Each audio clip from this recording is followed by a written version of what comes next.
এই লেকচারে আমরা কম্পাইলার নিয়ে একটু আলোচনা করব। তো কম্পাইলার কি জিনিস? কম্পাইলার হচ্ছে সেই সফটওয়্যারটা যেটা তোমার প্রোগ্রামকে কম্পিউটার বুঝে এমন একটা কিছুতে রূপান্তর করে, মানে আসলে শেষ পর্যন্ত একটা এক্সিকিউটিভ বলে রূপান্তরিত হয়।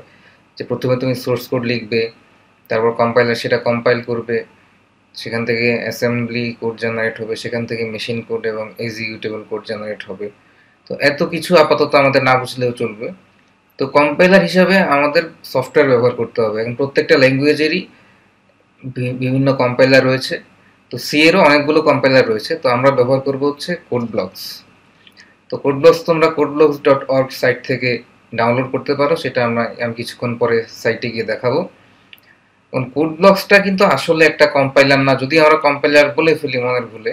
এটা আসলে একটা আইডি। আইডি হচ্ছে ইন্টিগ্রেটেড ডেভেলপমেন্ট এনভায়রনমেন্ট। একটা আইডিতে অনেক কিছু থাকে, যেমন আইডিতে থাকে একটা কম্পাইলার। যেমন কোড ব্লকসটা যেই কম্পাইলারের উপর ভিত্তি করে কাজ করে সেটা হচ্ছে জিসিসি। লিনাক্সে অনেক সময় জিসিসি আগেই ইনস্টল করা থাকে, না থাকলে তোমরা করে নিবে, ম্যাকেও করে নিতে হয়। আর উইন্ডোজে তোমরা কোড ব্লকসের যেই সফটওয়্যারটা পাবে সেটার সাথে জিসিসি থাকবে। তো কম এটা ছাড়াও আরেকটা জিনিস থাকবে আইডিতে, সেটা হচ্ছে টেক্সট এডিটর। তুমি কিন্তু চাইলে নোটপ্যাডে কোড করেও জিসিসি দিয়ে প্রোগ্রাম রান করতে পারো, কম্পাইল করতে পারো এবং রান করতে পারো। কিন্তু কোড ব্লকস ব্যবহার করলে তোমাদের বাইরের কোনো এডিটর ব্যবহার করতে হবে না, কোড ব্লকসের ভিতরে একটা এডিটর থাকে। তারপর থাকে ডিবাগার। ডিবাগার দিয়ে তোমার প্রোগ্রামের ডিবাগ করা যায়, যেটা আমরা কোর্সের পরবর্তীতে দেখব। তো এখন দেখি যে কোড ব্লকস ব্যবহার করে যে কম্পাইল করার প্রসেসটা কি, যে কীভাবে আমি আসলে একটি কোড চালাবো। প্রথমে তোমার সোর্স কোডটা লিখতে হবে একটা টেক্সট এডিটরে, এবং লিখে সেটা সেভ করতে হবে, এবং তারপর তোমার সেটা কম্পাইল করতে হবে, তারপর বিল্ড করতে হবে, এবং সবশেষে রান করতে হবে। এখন দেখি যে কম্পাইলারের প্রসেসটা কি, যে কীভাবে তুমি একটা সোর্স কোড শেষ পর্যন্ত চালাবে, তোমার প্রোগ্রামটা কম্পিউটারে চালাবে। প্রথমে তুমি সোর্স কোডটা লিখবে যেই টেক্সট এডিটর আছে কোড ব্লকসে সেখানে, তারপর সেটা সেভ করবে, তারপর কম্পাইল করবে, তারপর বিল্ড করবে, এবং সবশেষে রান করবে। রান করলেই তোমার প্রোগ্রামটা চলা শুরু করবে। এখন আমরা চলো কোড ব্লকসের ওয়েবসাইটে চলে যাই। তোমরা স্ক্রিনে দেখতে পাচ্ছ যে codeblocks.org, সেখানে কোড ব্লকসের ওয়েবসাইট এটি। Code blocks the open source cross platform free C++ ID. এটি একটি ফ্রি সফটওয়্যার এবং ওপেন সোর্স, এটার সোর্স কোড ওপেন, এবং এটা ক্রস প্ল্যাটফর্ম, মানে তোমার বিভিন্ন প্ল্যাটফর্মে চলবে। এটা উইন্ডোজে চলে, লিনাক্সে চলে, ম্যাকে চলে। তো তোমরা যারা ডাউনলোড করতে চাও তারা এই যে এখানে ডাউনলোড আছে, অথবা এই যে মেইন মেনুর ভিতরে যে ডাউনলোড, সেখানে তোমরা ডাউনলোডসে চলে যাবে, এবং তারপর download the binary release.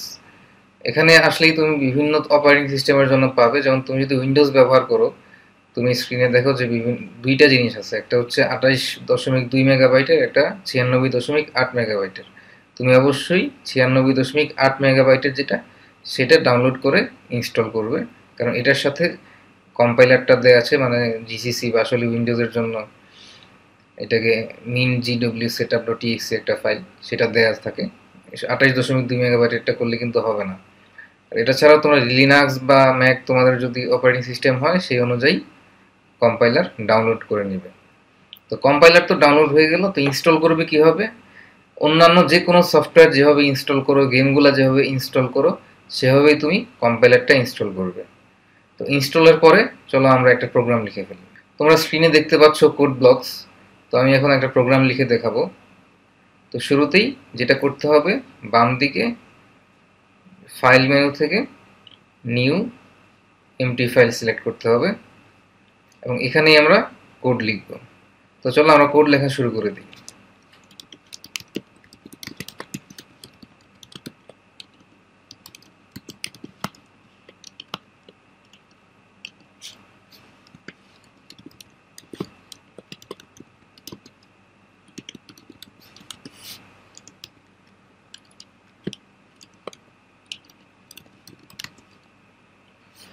Code লিখে ফেললাম, এখন এই কোডটিকে আমি সেভ করব।